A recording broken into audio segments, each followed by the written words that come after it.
time. Never seem to have enough of it. It's a limited commodity. Everybody is given the same amount of 24 hours in a day, 365 days a year. And what do we do with it? Well, on this episode of Crushing It With Your Tribe, we have the time management diva.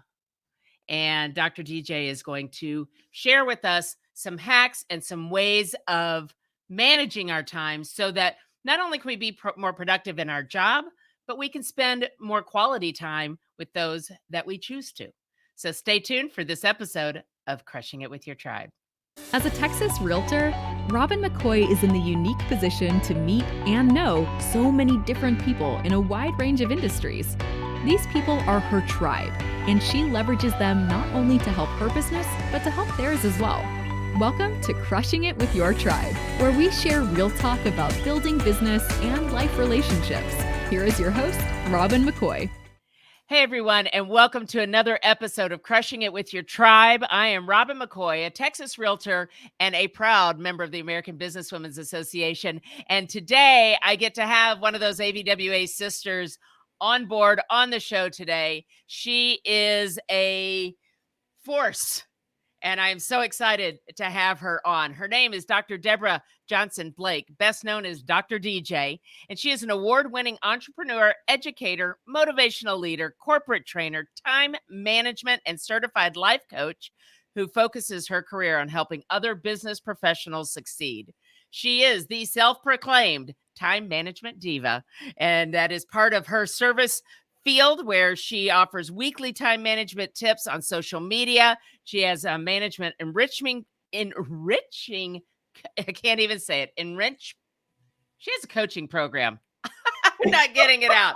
And she is also the best-selling author of 52 time management hacks. Welcome, Dr. DJ. Hey, thank you so much for that introduction. You know, I had to put the plug in when you said 52 time management hacks. I am so excited to be with you. So thanks for having me. This is just a fun opportunity. When we were talking about this like months ago, she told me, and I didn't know this, but February is time management month. Yes. And you know, we all these days, I think, suffer with that time management skills, time blocking, avoiding interruptions. It's just so we have better productivity in our jobs and also with our families. Yes, absolutely. Absolutely. You know, with me, I'm gonna tell you something, how I got into time management. All right. That was going to be a question. Years and years ago, when I was in my 20s, okay, I'm dating myself now. I worked for a law firm, and you know, there's certain dates that we have to put on our calendar. But back then, we used what you call a tickler file, if you remember that. It's an index card holder. You put your dates and your months in there, and then you put a little index card with what's due on that date. Now, the thing about this tickler is we were just getting into technology in our office. You have to remember to look in the box, right? Well, that's I didn't have a little bell, a notification telling me when to look. So I forgot to look. And this is a law firm, so there's a lot riding on you looking at that. There's a liability on that. There's a lot riding on that. And insurance companies are waiting.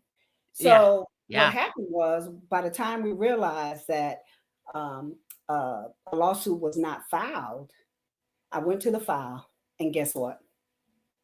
Everything was laid out ready. The complaint was there, all of the documentation. It just needed to be signed and get to the court. Because that's how I am. I like to prepare. But that was a life lesson for me. And, you know, fast forward, everything ended up being okay. Okay. But I did decide to leave that firm because I was so brokenhearted. to this day. But thankfully, the attorney, he has had a successful career, judge, and we still are friends. And he came to my wedding. So, hey, that's what got me started. And I said, you know what? I'm never going to miss another important date again in my profession. Wow. Well, and sometimes it does take something that extreme. I mean, it all worked out, but it could have really not worked out. Yes. It could have been really bad for a lot of people. Absolutely. And I understand that feeling of, oh my gosh, I just really screwed that up. It's heartbreaking. And because that's just so against really who you are. Absolutely. I was devastated. But you know what? I'm glad it happened, because even though, my whole goal is to learn from my mistakes and then celebrate the growth over time. So I'm happy. So that's what got me here 30 years later. 30 years later. Okay. So let's fast forward maybe a little bit, or go through those 30 years and how does one say, I'm going to become a time management expert and I'm going to teach others to do it as well? And so probably halfway through that point, I decided to work on my master's. I had already earned a bachelor's in political science. So the law field was my goal. Okay. That was my end goal. Being an attorney. At that time, I was a paralegal, but things change. Sure. So I stopped. I ended up working for a nonprofit and decided to work on my master's in public administration. And so at that time, time management was still my focus. And that's what my thesis was written upon. So there's a little expertise there. And then fast forward from there, several years later, that's when I decided to work on my doctorate.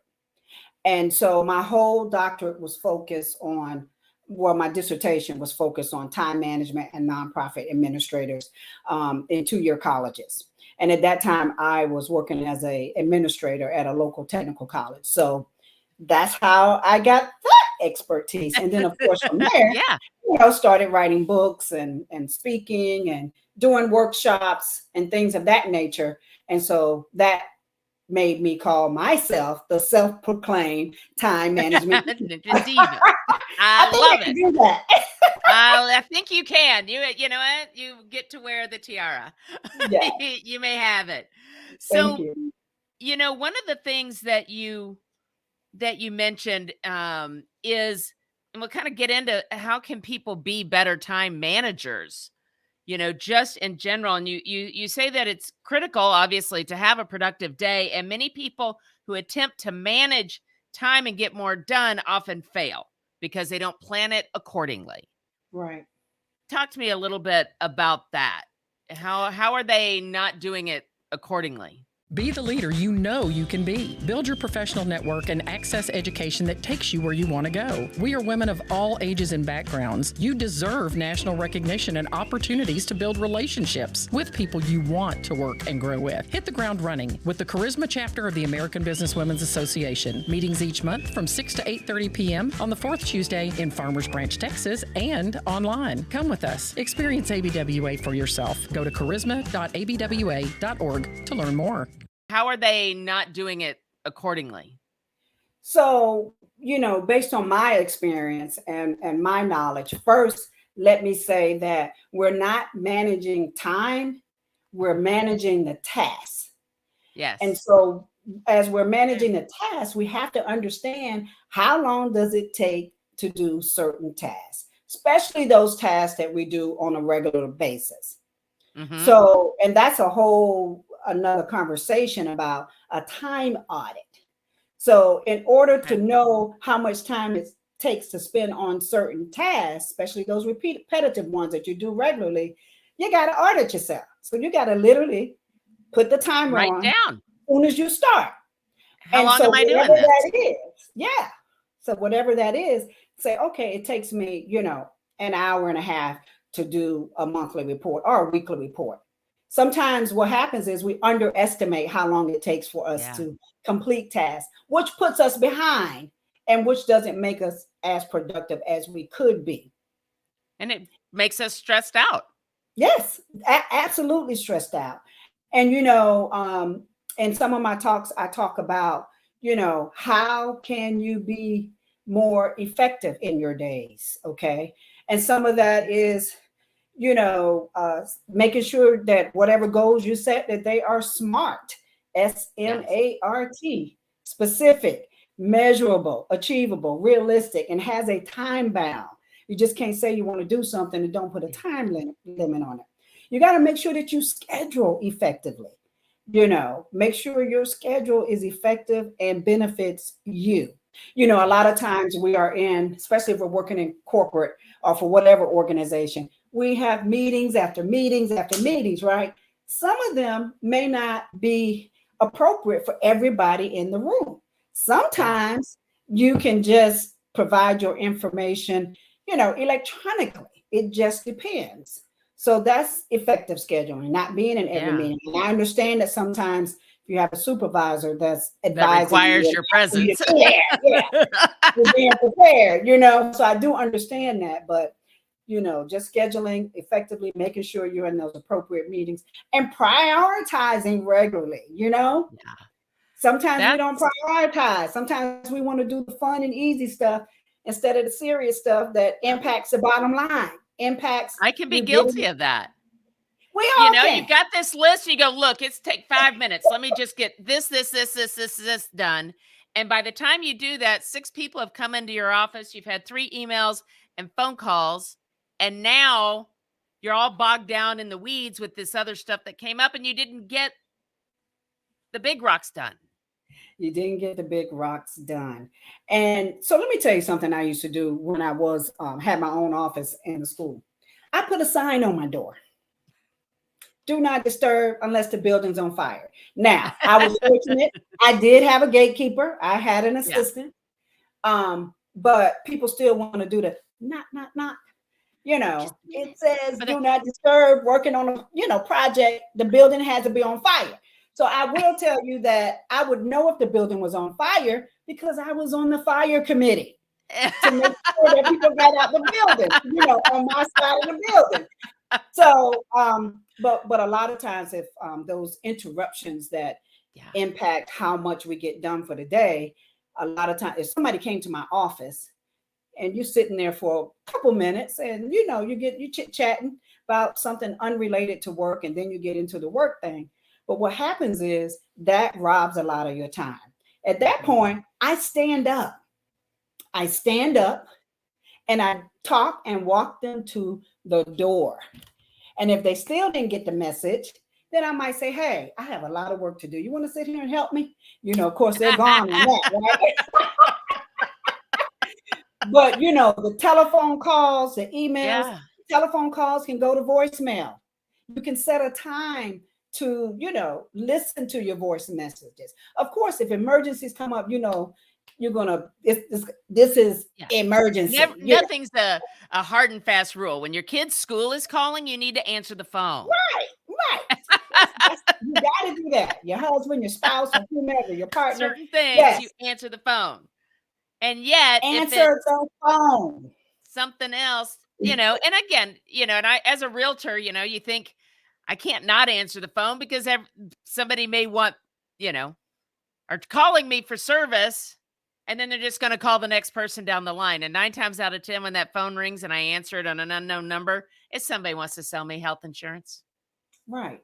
So you have to decide whether or not your time is more beneficial and not answering every call. And if that person truly wants to do business with you, they will at least give you a little time to answer and reply. I would hope so. I'm not going to go to the next person. I would hope. Well, and I think a lot of times people, go ahead. I was going to say, because you mentioned managing emails and, all of that.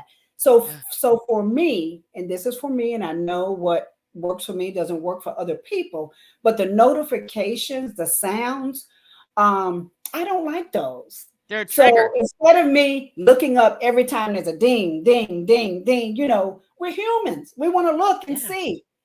Turn the notifications off. Maybe schedule a time that you look at emails.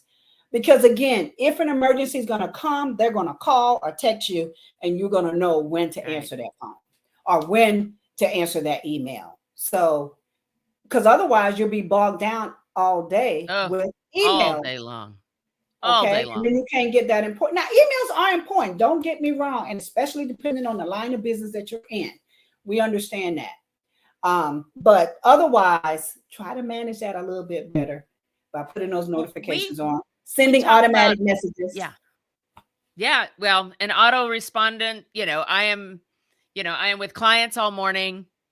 I will return your call or your email at noon or whatever that looks like for you.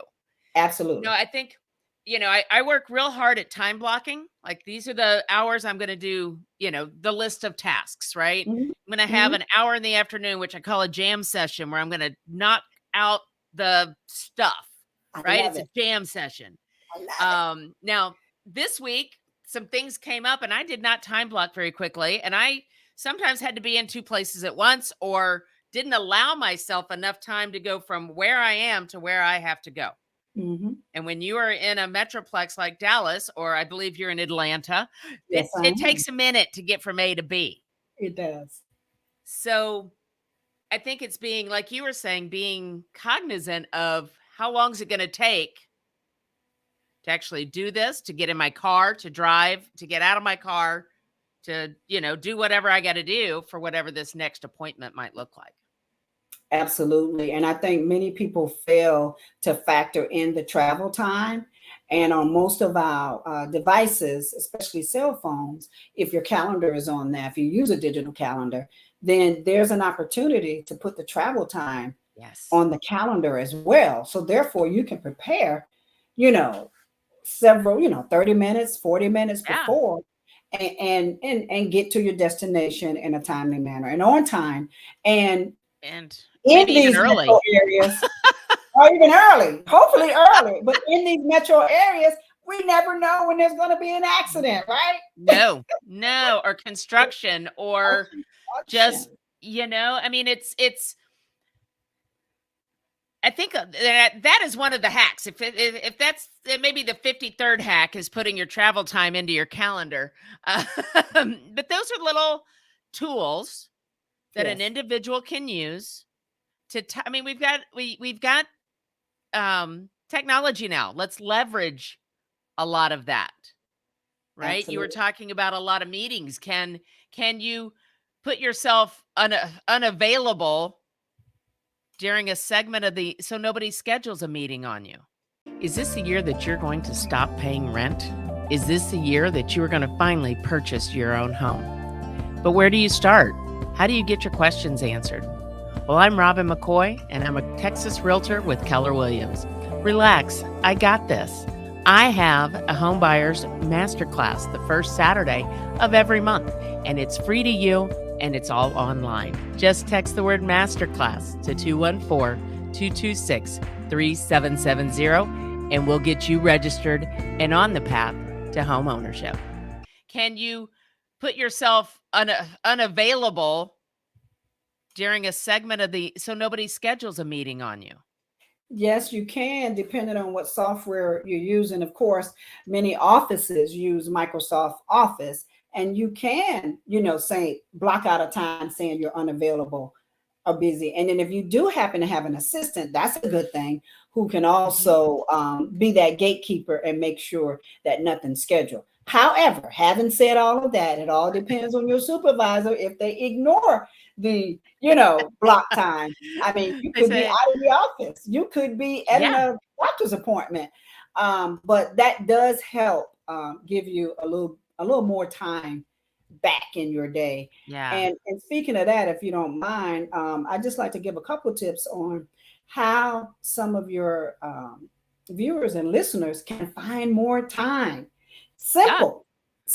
Okay. Where is it? Because I mean, we're all given the same 24 hours, but it sure seems like some people, have more than that. Are they not sleeping? What are they doing? Right. And, sleep is very, very important. And the older you get, you need more sleep. 7 to 8 hours is what I like to say, if you can, But finding more time is something as simply as being organized. If you can be a little bit more organized than you were last year or last week or yesterday, that will give you some more time. Because if you're not organized, guess what happens? You're looking for documents, you're looking for things that you don't know where it is. So you're spending time looking for items that you need right now, and it's not right here in hands, just where you can just put your eye on it, put your hand on it, especially if you're at your desk. Another thing, which is my absolute favorite because I am a morning person, is get up a little bit earlier. But if you're not a morning person, then do the opposite. So if you like to work late at night, that's fine. So get up early, or you can stay in bed a little bit later because you stayed up so late working. Because you're going to stay up. Yeah. Right. I find I get so much done because I'm an early riser as well. I get my workout done first thing in the morning because otherwise I know it's not going to get done the rest of the day.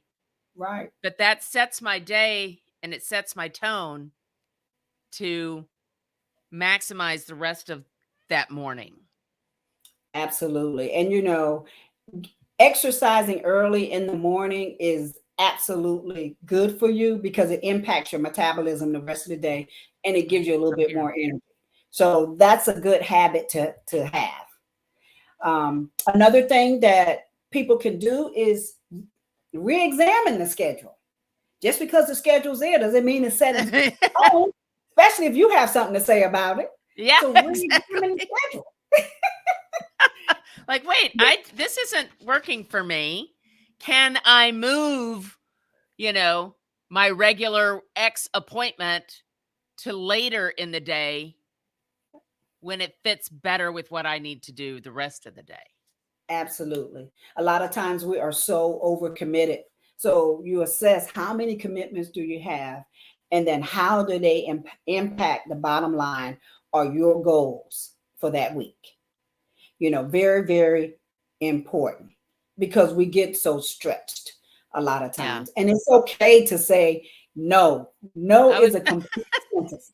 I like to say that. I was going to say, is one of those ways to find more time is just say no to some things? Yes, it is. And I know we have to say yes to some things, but we have to do better at saying no, because what happens is we're adding something else on our plate. I was talking to some people the other day, and we said, no, it's not a plate. It's a platter now. Yeah. So, that's what we're doing. It's like that big turkey platter at Thanksgiving. Absolutely. And you got a lot on it. And it's one bite at a time, right? That's what we do. Yeah. So imagine that big old turkey and you're trying to eat it all. Just like the elephant, of course, analogy. Yeah. But yeah. Very important to say no. And it's okay to say no. Yeah. Even if you want to give an explanation or not, you might have, some advice for them. You might have a referral on somebody else who might be better at doing the task if you have that option. Or maybe it's an alternative time, right? Alternative no, time I can't do that today, but I've got some time tomorrow at 11 if that works for you. And they will either accept it or they'll go find the answer somewhere else. Absolutely. Another thing to find more time. Absolutely. And it's okay. And you shouldn't feel guilty. Yeah, that's then the hard part. Then you're spending time in that area, not feeling guilty. And we practice. need to say no in our business. We need to say no to sometimes our friends and our spouses. Yes. Like, no, I can't get to this today. Can you please call the exterminator? Or can you please call the lawn guys or whatever that is, instead of trying to pile and pile and pile and pile. And I'm laughing and smiling because I have similar situation as well. They're so used to having us do everything. Yes. So, and it's difficult. Yeah. And it's difficult. Yeah. And I think as business people and as family members, we want to be accommodating. We want to be, we just want to deliver our best. Mm-hmm. And yet, are we delivering our best if we are so stacked that we can't Can't A lot do of it. times we don't. A lot of times we don't, because when we are overwhelmed with tasks, and we're trying to, that's the other thing, multitask, so to speak. Yeah, which You is a know, farce. I'm just yeah, gonna go on record saying that's a it you is. can't It is. you can't do more than one thing at its highest level. You won't be Absolutely. doing your best. You won't be doing your best. And that's how you find more time too. Stop multitasking. Most people like think that it's a great use of time. And when I say multitasking, I'm not talking about something simple, that we Yeah, might, if we do something in the house, let's say wash dishes and maybe talk on the phone, you can do that. But you yeah, cannot send an email. You cannot develop a contract at the same time. Because what happens, you might end up putting some content in the email that belongs in the contract and vice versa. So you focus on one yeah. thing at a time, do it, then move to the next. Yes, check it off the list, move to the next. Because what happens, you'll do both activities really slow, and then you And can't not fully and again, retain. not as and Right. not as efficiently. And Then you not as might have to efficient. actually go back and do it again. That's what I was going to say. You're going to go back and do it You and again. me, man, we're like right at it. So if you don't get anything else out of this, one task at a time. All One right, task at a yes, time. one task. One task. So, what is one thing that when you get your clients and they say, "Dr. DJ, I need some help. I can't get it organized. I can't get my schedule down. I feel like I'm getting all these things pulled on me and I'm at the end of my rope." How do you reel some of that in for them? Well, first we have to take a deep dive into everything that's on your platter, your Yes. calendar. What are you really doing? Is it the most effective for you, your business, your career? So we do a deep dive on everything that's on the plate. And it can be everything that's on the plate right now, even if we're looking at a 30-day outlook right now. Then we go through every single thing. Is this necessary for you to do? Can you delegate that out? Can you, if you have the budget, sometimes we can pay somebody to do some tasks that are not worth our time. So we can focus on those big tasks that impact the bottom line and your goals. I'm Yes. going to always say, and your mission, whatever Your your mission, your personal mission goals. and vision is. Yes. Why are you doing this? Why do you do it anyway? Right. What is the end result or the end goal of you getting up and going to the office and going to work every single day? And is this Absolutely. activity going to get you there? And so what happens in the end is once we do the deep dive and then take some things off the list that someone else can be doing, it's more concise. It's more manageable to help them be more effective. Now that's hard. I'm saying it like it's Yeah. easy. It's not easy. No, And it takes time. It's hard. But It's you got to hard. do the work, right? You I have mean, to it's do the hard, work. but you got to do the work. There's no magic pill. Dr. DJ doesn't go, ding, she's a diva, but her wand is not going to change all your habits. You got No, to do the work. no. And we develop good habits and bad habits. Yep. And so you have to do the work. So yes, thank you for saying that. And we're looking at what those rocks look like. Yeah. I even have an activity like that. What's those rocks in your glass? Yeah. What are those rocks? And how much That's important. more can we pour into the crevices, right? Absolutely. That fable or that tale or whatever it is of the science teacher, and let's put, does anything else fit? No, and you put more, can any, and the but sand, the we water, take the that rock. vessel and we keep putting more and more in it when just Please because put it it'll back. fit Yeah. doesn't mean it's right. And then in the end, you're exhausted. You're burnt out. You don't have that joy you used to do and passion for the work that you're doing because you are overwhelmed. Yeah, you're And aggravated so, yeah, and you feel like resentful, right? Because you right. resent your boss or you resent your whomever because they're giving you more and more stuff to do, and and all of that, when maybe if we clear the decks a little bit. Absolutely. And, when you are working with the supervisor and everybody, adults, professional, I always like to say, have the conversation about what is their priority. Because sometimes what's their priority may not be mine, even though I have a whole list of things to complete.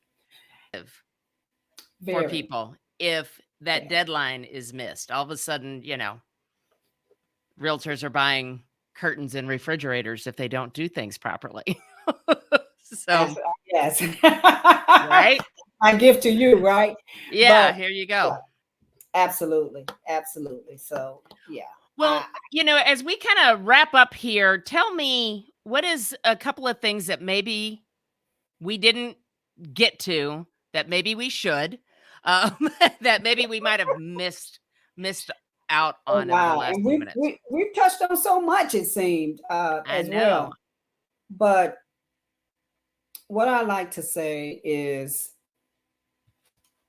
when you are developing your schedule for the week, even though the outlook, what's on your agenda, what you have to do, but when you're truly focusing on your schedule, focus for the week. Okay. And see what you're doing for the week. Now, in the real awesome world that we live in, we know that most people work a little bit more than 40 hours. Mm-hmm. But my challenge to your viewers and your listeners is to try to work 40 hours for at least 1 week. But to do that, you're still doing the deep dive, looking at the schedule. That's what I challenge people to do, because there has to be a cutoff for each day. Tomorrow's a new day to do it again, to get it better, to move the task up the list. Because we need rest. We know everybody talks about self-care. Yeah. But if you're working 60, 70 hours a week consistently, then you're not being good to yourself, to your family, to your friends, to your job. So I'm challenging them to do a 40-hour week. Okay. Cut it off.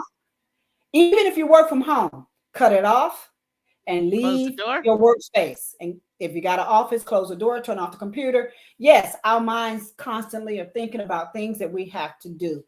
But do something fun. Do something that gives you joy. Do something that makes you happy, so you won't have to focus on that, because tomorrow is a new day. And it will be there tomorrow.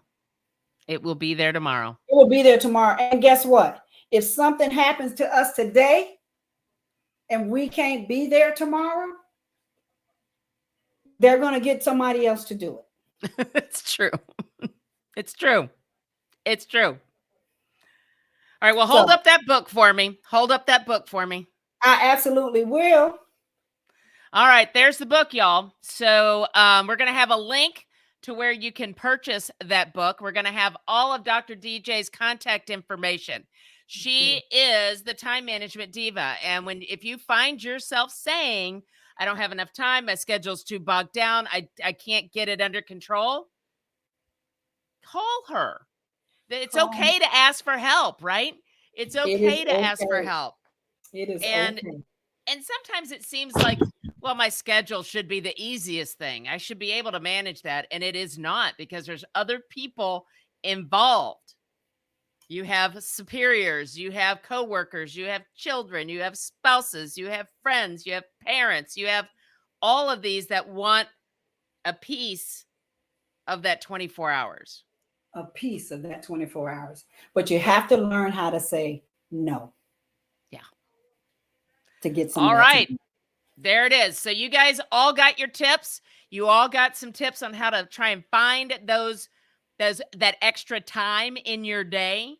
And that includes 7 to 8 hours worth of sleep. So that doesn't mean that you go to bed at 3 and get up at 6. Okay. So, so thank you, Dr. DJ. I'm so happy that we had this time together. We are going to make sure that everybody knows how to reach you, how to get to you. And I'll tell you what, if anybody did that challenge, if you're going to do that challenge of just work 40 hours in 1 week, I want you to to send me a text, send me an email, and Dr. DJ and I will, I don't know, we'll honor it. I'm going to give them a free gift. So if they All do right. it, I'm going to give them a free gift. But thank you so much for having me on today. I have enjoyed this time with you talking about one of my favorite subjects, time management. So thanks again. Awesome. Thank you so much. And thank you everyone for tuning in to another episode of Crushing It with Your Tribe. And, hit that subscribe button and all that good stuff so you don't ever miss a conversation. We'll see you next time. Bye. Bye. Thanks for joining us for Crushing It with Your Tribe with Texas Realtor Robin McCoy. Check out all the show notes for contact information on Robin and her guests and to access your free resources and information discussed on this episode. Also, don't forget to hit that subscribe button so you never miss a conversation. Thanks again, and we will see you next time on Crushing It with Your Tribe with Robin McCoy.